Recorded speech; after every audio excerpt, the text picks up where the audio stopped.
Welcome back to my channel.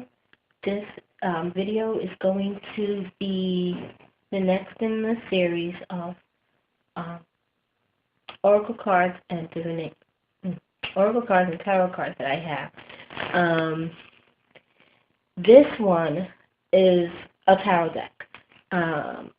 Initially I was contemplating just doing, one I don't know, form of divination or something at a time, like just the oracle cards and then the tarot cards. And I think I may still do that, but I thought I would at least start with the two main ones that I use. So I had already previously shown the oracle deck that I use a lot, and now I'm going to show the tarot deck that I use a lot. This is the deck that I'm not going to say I feel most connected with, but I do have a good connection with these cards. I will say that I have not been using them as of late because I really have been using the Oracle of the Dragon's Bay a lot lately. But this, at least for now, has been my go-to tarot deck. This one I keep on my altar to charge pretty much all the time. If it's not with me, it's on my altar charging, or cleansed and charged, and so on and so forth. So without further ado, let us turn around and take a look. Okay, so here is the deck. It is the Mystic Dreamers deck. This is the book it comes with, the instruction book. It's a good sized book. It's called The Dreamer's Journal, and it's by Barbara Moore. This is the back of the deck. Okay.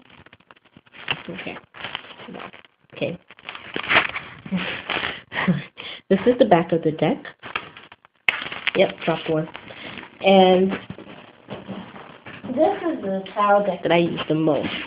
This is the one that I'm not going to say I have my deepest connection with this deck, but this is, this is pretty much my go-to deck. And I think at the end I'll tell you why I really like this deck. So what I'm going to do, unlike the oracle cards, because the oracle cards have less cards than a tarot deck, and become on my lunch break and I'm pretty much wrapping up, I don't have time to show every card. But what I'm going to do is I'm going to show, I guess a good amount of cards so that you can get an idea of what they look like. Now again, they're maybe blurry because I'm using my cell phone, and the quality on my cell phone is not the best. So that's upside down. Okay. This is the Ace of Cups, and down there is a woman, and there's an upshoot of water or land-like structure with a cup on it, and the cup is overflowing water with a dove flying above and some birds. And yeah, it is hard to see that one. Let's find something else. This is the Queen of Pentacles.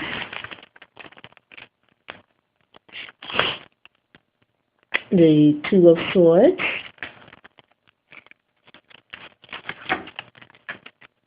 the Emperor,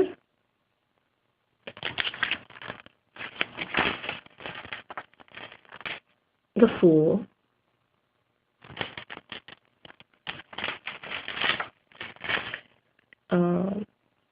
Seven of Swords,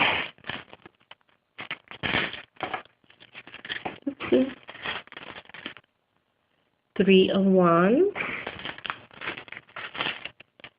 Two of Cups,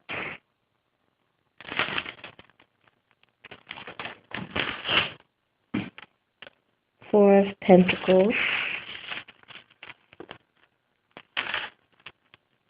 the Devil. And this is actually, I'm going to get into it now then. This is one of the reasons why I like this deck. It's not a scary deck at all. So even cards like the Devil, this devil is not frightening. I mean, yes, you have a skull, you have flames, and but the overall picture is not a frightening picture. And the same thing is with the Death card, which hopefully we might get to, if not, I'll just look through. And Five of Wands. We have the Hierophant, the Death card, and now this is what I mean. The Death card, it's not as I'm gonna say spooky as some of the other of the Death card in some other decks. I mean, yes, you have, this is clearly a woman shrouded in black, with a sickle and sitting on a skull. Over here you have a little girl, and up here you have someone being guided up into the heavens.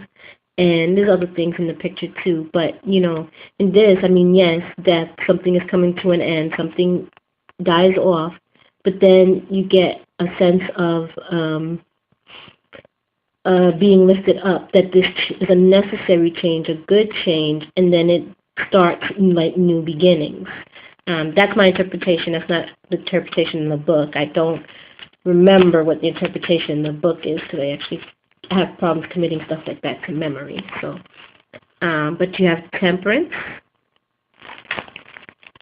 and you do get some right away imagery. Like here, you have Temperance, and the water is being poured between two goblets, but you can't see because the freaking thing is so friggin' blurry. Here's another, Ten of Swords. Obviously, this is a spooky image.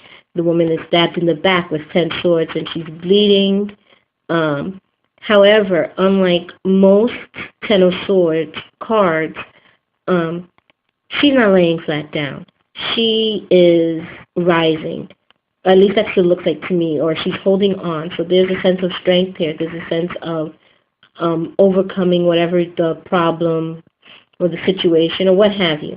I am not an expert tarot reader, so it's not like my interpretations are, wow, the greatest, you know. That's just what I see in the card. I see a strong, determined person, and she's determined to rise no matter what it is that's holding her down, no matter what it is that's thrown at her or stopping her. So that's what I see. That's, you know, whatever the card really means. Like, I'm not an expert at tarot, so don't shoot me, so to speak, figuratively, of course. Well, yeah. Anyways, here's the Sun. And I love these cards. And I'm not a big fan of sunflowers, but I just love the sunflowers that they have in these cards. There's a few cards with sunflowers in this deck. The Lovers.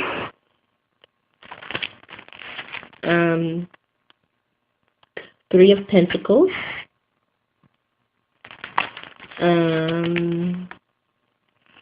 The Knight of Wands.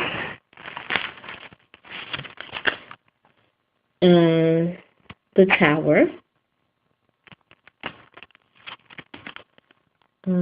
Ace of Wands. The Hierophant. Nine of Cups.